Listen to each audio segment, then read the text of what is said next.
Bismillahirrahmanirrahim. Assalamualaikum warahmatullahi wabarakatuh. Jumpa lagi di channel ini. Pada video kemarin kita telah membahas pemicu dari perang Uhud.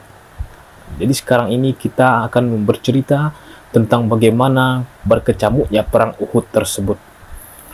Jadi di video sebelumnya kita telah menceritakan bahwasanya pasukan sudah terkumpul, kedua pasukan antara pasukan orang kafir dengan pasukan Rasulullah telah berkumpul. Jadi di sini terdapat cerita-cerita menarik. Di antaranya salah seorang pendeta Yahudi yang merupakan orang yang ahli dalam kitab Taurat.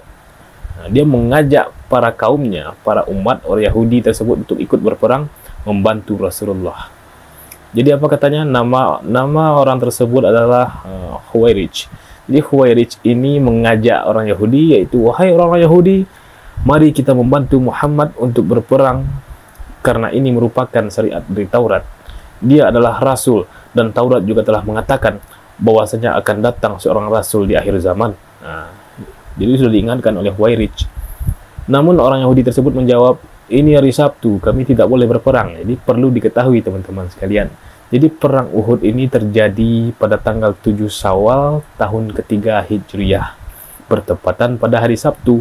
Jadi syariatnya orang-orang Yahudi di kitab Taurat, mereka hari Sabtu merupakan adalah hari yang suci dan tidak boleh berperang pada hari tersebut.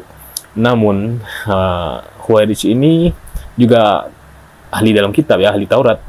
Dia mengatakan bahwasanya jika seandainya ada nabi di antara kalian, nabi lain di luar kaum kalian, lalu dia menyerukan untuk mengajak berperang, maka bantulah dia. Nah, ini pernah kebetulan di zaman Nabi Musa, syariat Nabi Musa satu zaman dengan Nabi Syuaib yang merupakan mertua beliau. Jadi Nabi Musa ketika pernah memerintahkan jika seandainya ada seorang nabi di luar wilayah ini, lalu dia menyerukan untuk mengajak berperang, maka ikutlah dengan nabi tersebut, maka bantulah dia. Itu yang dikatakan oleh Khawarij. Namun orang-orang Yahudi tetap kekeh menjawab bahwasanya ini hari Sabtu. Ini juga syariat Taurat, hari Sabtu tidak boleh berperang. Akhirnya Khawarij, baiklah kalau begitu saya akan pergi sendiri. Akhirnya Khawarij ini pergi sendiri dan menemui Rasulullah SAW dan mengatakan kepada Rasulullah, wahai Rasulullah. Dia memanggil nama Nabi Muhammad bukan Muhammad tapi Rasulullah. Jadi orang-orang Yahudi ini sebenarnya kurang ajar ya teman-teman sekalian.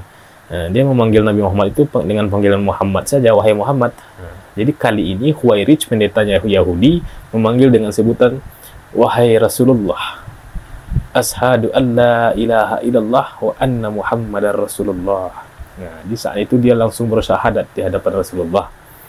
Dan kala itu juga dia masuk Islam dan dia ingin ikut berperang bersama Rasulullah, ikut membantu berperang bersama Rasulullah. Minta izin kepada Rasulullah dan Rasulullah mengizinkan Khawarij ini ikut berperang. Sampailah pada akhirnya Khawarij ini ketika perang berkecamuk, dia syahid di jalan Allah. Dan ketika Rasulullah melihat jasadnya, Rasulullah tersenyum. Lalu para sahabat bertanya, kenapa wahai Rasulullah? Rasulullah menjawab, ini merupakan satu-satunya orang yang syahid di jalan Allah, yang surga menantinya, namun dia belum pernah sujud sekalipun. Kenapa tidak? Bagaimana tidak? Dia ini masuk Islam ketika waktu duha. Jadi subuhnya dia masih belum beriman, dan dia belum sempat melakukan sholat zuhur karena dia sudah syahid di waktu duha. Inilah Khawarij, cerita Khawarij. Jadi kita beranjak ke cerita lainnya. Jadi ketika Rasulullah telah berkumpul dengan para sahabat, kala itu juga seketika Rasulullah mengeluarkan pedang dari pinggangnya, lalu beliau mengatakan dan bersabda kepada para sahabat, siapa yang akan menunaikan hak Allah dan Rasulnya di pedang ini? Itu kata Rasulullah. Lalu seketika itu juga Hamzah bin Abdul Muttalib yang merupakan pamannya Nabi langsung mengambil pedang tersebut, saya wahai Rasulullah. Tetapi Rasulullah menariknya kembali. Lalu Rasulullah mengatakan lagi, siapa yang akan menunaikan haknya Allah dan Rasulnya di pedang ini? Lalu Umar bin Khattab mengambil pedang tersebut dan Rasulullah menariknya lagi. saya wahai Rasulullah, kata Umar. Rasulullah menariknya lagi, berarti Rasulullah tidak mengizinkan Umar juga.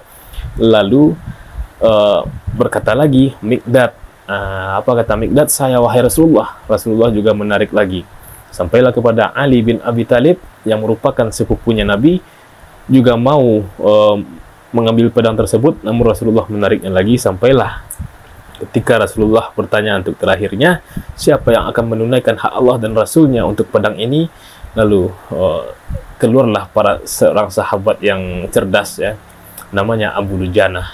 Dia bertanya kepada Rasulullah, wahai Rasulullah, apa haknya Allah dan Rasulnya dari pedang tersebut? Rasul menjawab, engkau gunakan pedang ini untuk membunuh musuh-musuh Allah, lalu sampai pedang ini bengkok. Begitu kata Rasulullah. Jadi engkau pergunakan pedang ini untuk membunuh musuh-musuh Allah di jalan Allah, lalu engkau tunaikan semuanya sampai pedang ini bengkok. Begitu kata Rasulullah. Baiklah wahai Rasulullah. Dan Rasulullah memberikan pedang tersebut kepada Abu Dujanah. Jadi seketika Abu Dujanah mengganti imamahnya menjadi imamah yang warna merah, membuktikan bahwa dia siap mati demi membela Allah dan Rasulnya, demi menunaikan hak Allah di pedang tersebut. Jadi Abu Dujanah ini berjalanlah dengan seperti orang yang menyombongkan diri, itu istilahnya. Jadi kayaknya seperti membusungkan dada, berjalan dengan lantangnya, pokoknya seperti orang yang menyombongkan diri lah. Dan Rasulullah bersabda kala itu, sesungguhnya gaya yang dipakai oleh Abu Dujanah ini sangat dibenci oleh Allah. Namun untuk kali ini apa yang dilakukannya adalah benar, tidak ada masalah. Jadi di kondisi kancah perperangan memang tidak masalah seperti itu. Sampailah salah seorang sahabat yang lain namanya Ka'ab penasaran dengan apa yang akan dilakukan oleh Abu Dujanah ini. Ketika perang berkecamuk, Abu Dujanah masuk ke dalam kancah perperangan, menyerang orang-orang kafir dan menebas siapa yang ada di sekitarnya. Sampailah dia bertemu dengan seorang musuh yang sepadan dengannya menggunakan pakaian besi, dan perkelahian pertempuran antara mereka berdua sangat sengit. Ini disaksikan oleh Ka'ab ini, sampai akhirnya perisai yang melindungi orang kafir tersebut ditembus oleh pedang yang digunakan oleh Abu Dujanah tadi, dan orang tersebut tewas dan mati di situ. Lalu Abu Dujanah ini menyadari bahwasanya dia diikuti oleh Ka'ab tadi. Dikatakanlah kepada Abu Dujanah ini kepada Ka'ab, wahai Ka'ab, bagaimana pendapatmu? Jadi seperti kita lah, lu lihat gua kan, itu kalau kayak kita nih ngomong. Jadi setelah itu ada cerita-cerita menarik lainnya. Jadi mulailah perang ini berkecamuk. Jadi sebelumnya Rasulullah telah meletakkan para pemanah. Strategi Rasulullah ini meletakkan pemanah di bukit pemanah di dekat bukit Uhud tersebut untuk melindungi orang-orang muslim, umat muslim dari serangan-serangan orang kafir. Jadi pemanah ini istilahnya seperti kalau kita bawakan ke zaman sekarang itu seperti sniper. Jadi posisi pemanah ini sangat strategis. Jumlahnya 50 orang, dan diberikan pesan oleh Rasulullah, sebelum saya perintahkan untuk turun, jangan pernah kalian turun sekalipun, meskipun kondisi peperang, meskipun kita dalam keadaan menang. Begitu kata Rasulullah. Jadi Rasulullah perintahkan mereka berdiri di atas bukit, ya tetap di situ saja, jangan pernah turun. Itu kata Rasulullah. Jadi orang kafir ini jumlahnya 3000 dikurang 200 ini bersembunyi di balik bukit Uhud tersebut untuk mengintai keadaan umat muslim, pasukan muslim kala itu. Jadi pasukan yang 200 orang kafir ini dipimpin oleh Khalid bin Walid, dan posisi mereka berada di balik bukit terlihat oleh pemanah tersebut, sehingga pasukan yang 200 ini tidak bisa maju. Jadi posisi pemanah ini sangat strategis, yang jumlahnya 50 orang ini. Jadi posisi tersebut posisi aman. Kita balik ke kancah peperangan di bawah. Jadi pasukan yang di bawah yang dipimpin oleh Rasulullah telah mulai melakukan penyerangan, dan telah mulai perang berkecamuk dengan orang-orang kafir. Sampailah suatu ketika. Jadi perang, dalam kondisi perang ini orang yang membawa bendera. Bendera merupakan sesuatu simbol yang besar, suatu simbol kemegahan, suatu simbol kebesaran bagi pasukan-pasukan perang di Arab Saudi, di negeri Arab, di Jazirah Arab kala itu. Jadi pemegang benderanya orang kafir ini dipegang oleh kaumnya Bani Abdizar. Jadi kaum ini juga merupakan saudara dari kaumnya Rasulullah. Pemegang bendera ini yaitu anaknya dari Abu Talha. Anak-anaknya Abu Talha jumlahnya sekitar 6 orang dipegang yang memegang bendera ini, namun tidak satu pun dari mereka yang selamat memegang bendera tersebut. Mereka dilibas oleh para sahabat. Salah satunya sahabat itu Hamzah bin Abdul Muttalib, pamannya Nabi, yang bergelar singa padang pasir. Setiap mereka orang kafir ini memegang bendera, dilibas dan dibunuh sampai bendera terjatuh. Terjatuh lagi, diambil lagi oleh pasukan oleh orang yang lain, dibunuh lagi, terjatuh lagi. Sampailah 8 kali. 8 kali mereka memegang bendera tersebut untuk berusaha untuk mengibarkan bendera tersebut. Gagal semuanya, dilibas oleh pasukannya Rasulullah. Sampailah akhirnya setelah 8 kali gagal bendera ini ditegakkan, Hamzah dan para sahabat yang lainnya menginjak-injak bendera tersebut menggunakan kudanya. Luar biasa. Kala itu juga pasukan orang-orang kafir ini kocar-kacir, lari terbirit-birit. Mereka kalah. Seketika mereka kalah dan mereka berlarian keluar. Pokoknya mereka lari terbirit-birit, bahkan sampai mereka meninggalkan orang-orang, para wanita-wanita yang mereka bawa tersebut. Ini merupakan sebuah lambang kehinaan bagi mereka. Jadi kondisi pertama perang berkecamuk ini umat muslim menang, teman-teman sekalian, di perang Uhud ini.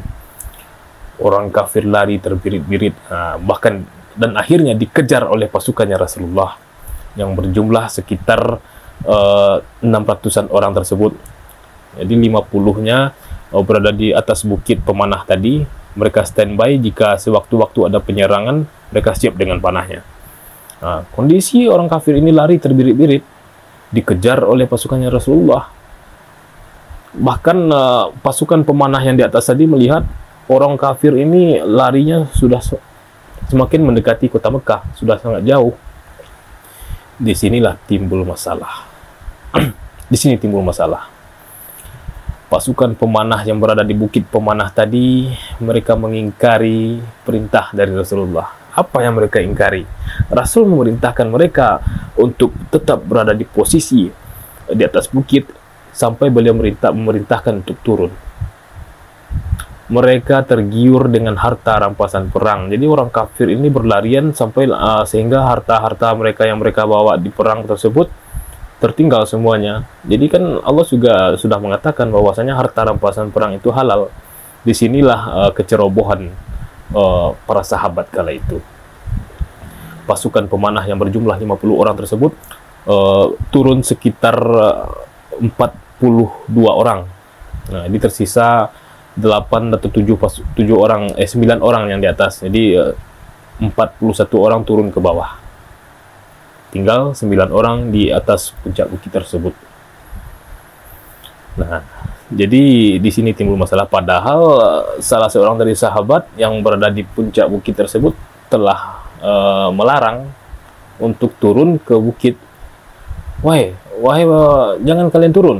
Bukankah Rasulullah telah memerintahkan kita bahwasanya kita tidak boleh turun sebelum beliau menyuruh kita untuk turun.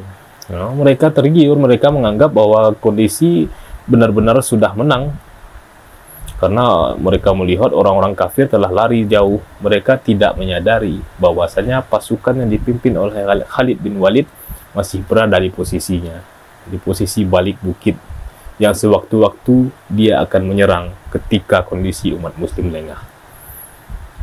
Nah, jadi umat muslim mengejar pasukan orang kafir tadi. Kira-kira tersisa 50 orang yang tidak ikut mengejar orang kafir dan sibuk mengumpulkan harta rampasan perang atau yang biasa disebut dengan ghanimah. Ditambah lagi dengan pasukan pemanah yang di atas tadi, dia turun. Jadi sekitar 90 orangan sibuk mengumpulkan ghanimah. Nah, kondisi seperti inilah dimanfaatkan oleh Khalid bin Walid dan pasukannya. Seketika dia langsung menyerang dari belakang, sehingga pasukan umat muslim kaget tiba-tiba ada serangan. Disitulah cikal bakal terjadi kekalahan umat muslim karena ketidakpatuhan para sahabat kala itu. Jadi ini berhubungan dengan masalah nafsu ya. Jadi melihat kita menduga bahwa kita sudah menang karena pasukan orang kafir sudah lari, tergiur kita dengan harta rampasan perang. Akhirnya kita tidak menyadari bahwasanya ada pasukan lain yang bersembunyi di balik bukit. Jadi ketika mereka sibuk mengumpulkan harta rampasan perang, seketika itu juga Khalid bin Walid melakukan penyerangan dari belakang. Serangan mendadak. Seketika itu juga pasukan umat muslim yang berada sedang sibuk mengumpulkan ghanimah tadi kocar kacir dan lari terbirit-birit, teman-teman sekalian. Disitulah awal kekalahan kita. Sampailah mereka ketika pasukan umat muslim ini lari terbirit-birit kocar kacir, disitulah Khalid bin Walid dan pasukannya mengangkat bendera yang jatuh tadi, bendera orang kafir tadi ya, diangkat oleh Khalid bin Walid dan dia menyanyikan yel-yel orang-orang kafir. Ya. Sehingga terdengarlah yel-yel ini oleh pasukan yang lari terbirit-birit tadi yang jumlahnya 2000 pasukan tadi. Mereka berputar balik, ada apa ini? Oh, ternyata pasukan Khalid bin Walid menyerang. Dan kondisi seperti inilah yang membuat umat Islam kala itu menjadi sangat lemah. Jadi kondisi berbalik, awalnya kita menang dan kondisi ini kita diambang kekalahan. Jadi seketika pasukan yang 2000 tadi berputar balik dan pasukan umat muslim yang mengejar tadi juga kaget dan heran, ada apa ini sebenarnya. Ternyata yang bikin ulah adalah pasukan Khalid bin Walid disebabkan oleh pemanah yang turun di atas bukit tadi. Kalau seandainya pemanah tadi tidak turun, ini benar-benar akan mendapatkan sebuah kemenangan lagi. Namun sebenarnya hikmah dari ini sangat banyak. Jadi Allah sudah menyusun rencana yang sangat bagus di balik semua ini. Jadi di saat itulah umat muslim mengalami kesulitan yang sangat luar biasa dalam berperang. Nah, jadi ketika orang kafir tadi yang jumlahnya 2000 tadi telah berbalik arah melakukan penyerangan kepada orang umat muslim, terjadilah peperangan, penyerangan dan penyerangan lagi. Sampailah akhirnya ketika kondisi sedang berkecamuk, Hamzah bin Abdul Muttalib yang merupakan pamannya Nabi sedang sibuk menghadapi orang-orang kafir. Di saat itulah kondisi umat muslim sedang dalam keadaan tersudut tersebut dimanfaatkan oleh Wahsy. Siapa Wahsy? Wahsy telah kita bahas di video sebelumnya, merupakan budak salah seorang dari orang Quraisy yang ditugaskan untuk membunuh Hamzah. Jadi Hamzah ini sangat kuat, sangat besar ya. Dia berkuda. Jadi Wahsy ini mencoba untuk mendekati, namun dia takut. Dia coba untuk membidik tubuh Wahsy dengan tombak yang dibawanya. Wahsy ini perlu diketahui motivasinya ikut perang hanya untuk membunuh Hamzah. Setelah Hamzah terbunuh, dia bebas. Dia menginginkan kebebasan dari perbudakan. Jadi kala itu juga ketika Hamzah sedang sibuk, ketika perang berkecamuk, Hamzah sedang sibuk menghadapi pasukan orang-orang kafir, Wahsy memanfaatkan dari belakang. Dibidik dan dilemparlah tombaknya Wahsy dan tepat mengenai dada paman Nabi tersebut. Tepat mengenai dadanya Hamzah sampai dia terjatuh di atas kudanya. Bahkan meskipun tombak tersebut sudah bersarang di dadanya Hamzah tersebut, beliau masih bisa berdiri dan mengejar Wahsy, teman-teman sekalian. Wahsy takut. Wahsy nggak sanggup menghadapi Hamzah dalam keadaan man to man gitu istilahnya, berduel istilahnya. Dia nggak sanggup. Wahsy takut. Hamzah masih kuat. Dia berdiri dan mengejar Wahsy sampailah akhirnya sudah mendekati ke arah Wahsy tersebut. Karena darah semakin banyak keluar, akhirnya beliau tidak sanggup lagi dan tersungkur dan jatuh. Sampai akhirnya beliau syahid di tempat tersebut. Dan akhirnya Wahsy, ketika Wahsy sudah memastikan bahwa Hamzah ini benar-benar sudah mati, barulah diambil tombaknya dan dia pergi. Dia sudah menunaikan janjinya itu.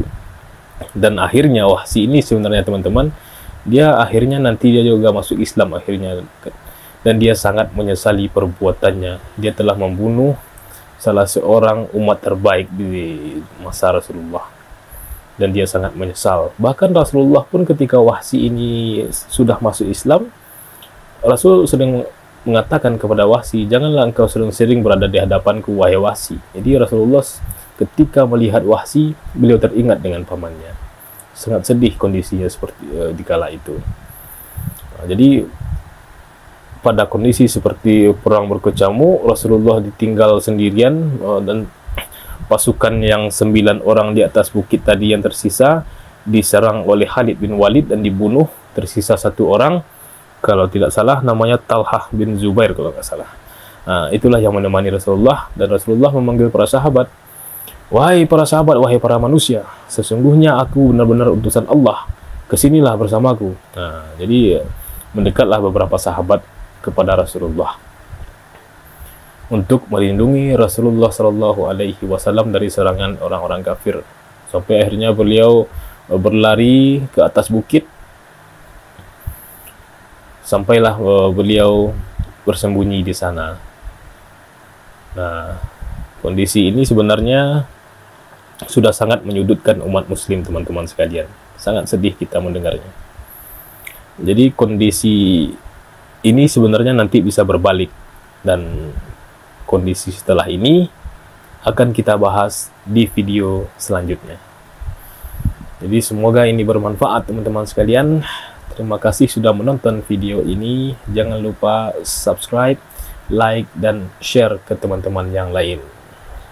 Jadi sebelum saya akhiri video ini, saya disclaimer dulu bahwasanya cerita atau sejarah perang Uhud ini saya dapatkan dari salah satu buku, yaitu buku Sirah Nabawiyah, dan dari ceramahnya Ustadz Khalid Basalamah, dan dari salah satu serial film, yaitu film Omar. Jadi jika seandainya terdapat banyak kesalahan dalam penulisan dalam nama-nama para sahabat, mohon dicantumkan di kolom komentar. Akhir kata, Assalamualaikum warahmatullahi wabarakatuh.